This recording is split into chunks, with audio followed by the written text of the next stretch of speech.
the last thing we expected was a terminal diagnosis, especially that young.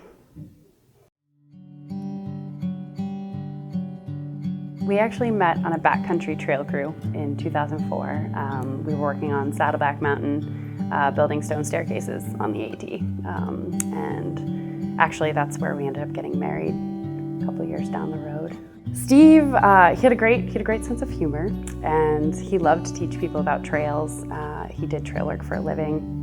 He just always rolled with things and didn't stress about anything he didn't have control over, which was very, very impressive given everything that we went through.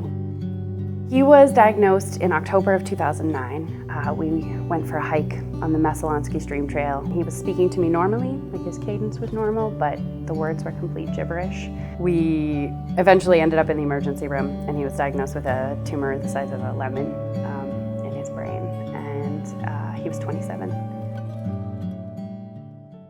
We decided that despite everything we were looking at, that we wanted to be parents. And so our daughter was born about 1.5 years after his initial diagnosis.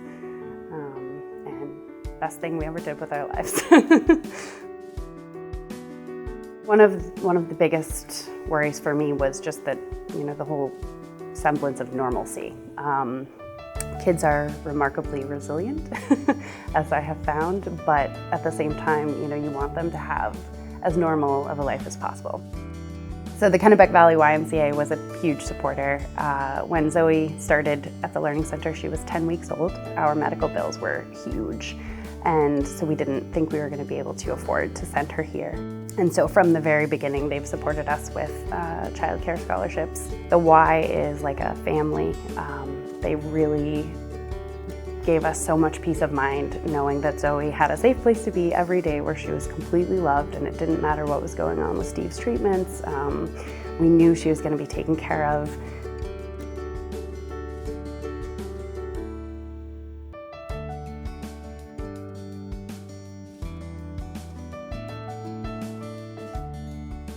Steve started hospice about 2 weeks before Zoe's 3rd birthday.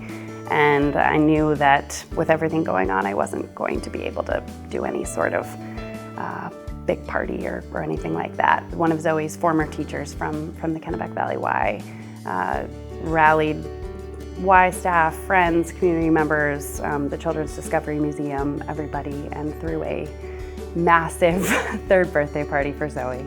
All we had to do was show up, and she had the best birthday party a little girl could have asked for. Steve passed away a little less than 2 months after that, so it meant so much to us that she was able to have that while sort of the rest of her world was falling apart around her, to still have that. Thank you from the bottom of my heart for taking the worst days of my life and making them a little bit easier. United Way funded programs made a huge impact on our family. It's easy for people to forget why these programs exist.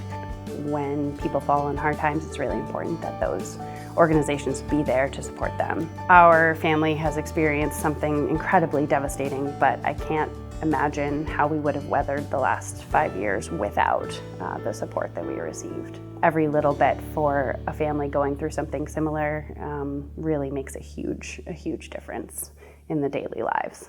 I can attest to that. My name is Craig Garofalo. My name is Stephanie Garofalo. We are honored to be the 2015 United Way campaign chairs. This is our daughter Lydia. And our son Luke. We teach our kids when they see someone fall on the playground to go over, help them up, dust them off, make sure they're okay. The United Way is sort of the adult version of that. When Sarah and Zoe went through a rough time in their life, they utilized the United Way funded programs of the Kennebec Valley YMCA, KV CAP, and the Children's Discovery Museum. We're lucky we live in this community where we have the United Way as a resource should we ever need to use it. Do your part to help a friend in need get up and dust them off. Please give to the United Way.